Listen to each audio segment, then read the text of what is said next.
Israel പ്രധാനമന്ത്രി Benjamin നെതന്യാഹുവിനെതിരെ തുർക്കി Interpol മുഖേന red notice പുറത്തുവിടാൻ നീക്കം നടത്തുന്നെന്ന വാർത്ത അന്താരാഷ്ട്ര തലത്തിൽ വലിയ നയതന്ത്ര പോരിലേക്ക് വഴിതെളിച്ചിരിക്കുകയാണ്.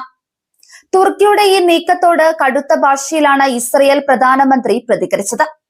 തുർക്കി പ്രസിഡന്റ് എർദോഗനെ യഹൂദ വിരുദ്ധ ഏകാധിപതി എന്ന് വിളിച്ചാണ് നെതന്യാഹു അധിക്ഷേപിച്ചത്.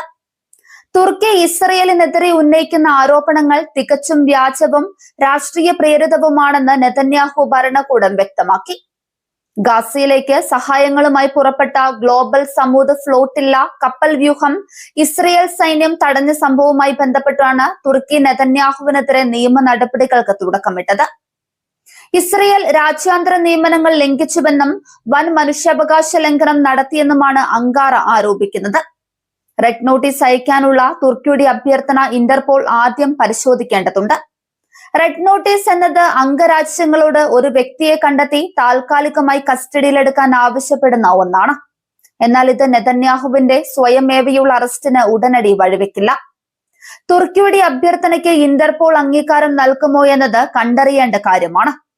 രാഷ്ട്രീയപരമായ വിഷയങ്ങളിൽ ഇടപെടുന്നതിൽ ഇന്റർപോളിന് കർശനമായ ചട്ടങ്ങളുണ്ട്. അതിനാൽ തന്നെ അങ്കാറയുടെ ഈ നീക്കത്തിന് നിയമപരമായ തടസ്സങ്ങളും ഏറെയാണ്.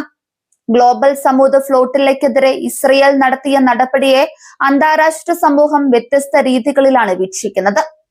തങ്ങളുടെ അതിർത്തി സുരക്ഷ ഉറപ്പാക്കാൻ സ്വീകരിച്ച നടപടിയാണിതെന്നാണ് ഇസ്രയേലിന്റെ വാദം. എന്നാൽ സിവിലിയന്മാർക്കുള്ള സഹായം തടയുന്നത് കുറ്റകരമാണെന്ന് തുർക്കി വാദിക്കുന്നുണ്ട്.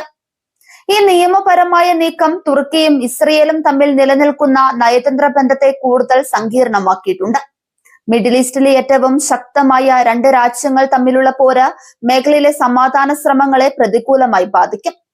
എർദോഗൻ സ്വന്തം രാഷ്ട്രീയ ലാഭങ്ങൾക്കും ജനപ്രീതിക്കും വേണ്ടിയാണ് ഇത്തരം പ്രസ്താവനകളും നീക്കങ്ങളും നടത്തുന്നതെന്ന് ഇസ്രയേൽ ആരോപിക്കുന്നുണ്ട്.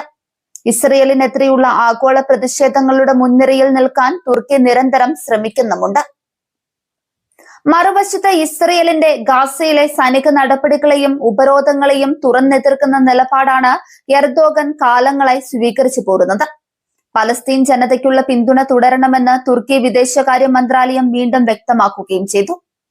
നെതന്യാഹുവിനെതിരെ അന്താരാഷ്ട്ര ക്രിമിനൽ കോടതിയും മറ്റ് അന്താരാഷ്ട്ര ഏജൻസികളും നടത്തുന്ന സമാനമായ അന്വേഷണങ്ങൾക്ക് പിന്തുണ നൽകുന്നതിന്റെ ഭാഗമാണ് തുർക്കിയുടെ ഈ ഇന്റർപോൾ നീക്കം.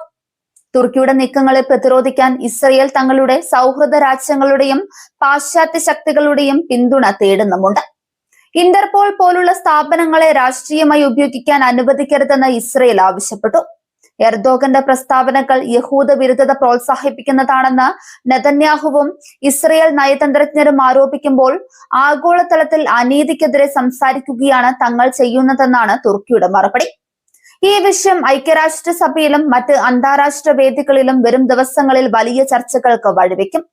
ഇരു രാജ്യങ്ങളും തമ്മിലുള്ള വാക്കേറ്റം നയതന്ത്ര ബന്ധങ്ങൾ പൂർണ്ണമായി വിച്ഛേദിക്കപ്പെടുന്ന അവസ്ഥയിലേക്ക് എത്തുമോ എന്ന ആശങ്കയും ഉയരുന്നുണ്ട്. ഇന്റർപോളിന്റെ തീരുമാനം എന്തായാലും ഈ നിയമ പോരാട്ടം ആഗോളതലത്തിൽ ഇസ്രയേൽ അനുഭവിക്കുന്ന നയതന്ത്ര സമ്മർദ്ദത്തിന്റെ വ്യാപ്തി വ്യക്തമാക്കുന്നുണ്ട്. റൊമാനിയ ഉൾപ്പെടെയുള്ള രാജ്യങ്ങളും അന്താരാഷ്ട്ര നിരീക്ഷകരും സ്ഥിതിഗതികൾ സൂക്ഷ്മമായി നിരീക്ഷിക്കുകയാണ്. നെതന്യാഹുവും എർദോഗനും തമ്മിലുള്ള നേരിട്ടുള്ള ഈ വാക്കേറ്റവും തുർക്കിയുടെ അറസ്റ്റ് നീക്കവും മധ്യപൂർവേഷ്യൻ രാഷ്ട്രീയത്തിൽ പുതിയൊരു പിരിമുറുക്കത്തിന് കാരണമായിട്ടുണ്ട്. അന്താരാഷ്ട്ര നിയമ സംവിധാനങ്ങളുടെ നിഷ്പക്ഷതയും ഇതിലൂടെ പരീക്ഷിക്കപ്പെടുകയാണ്.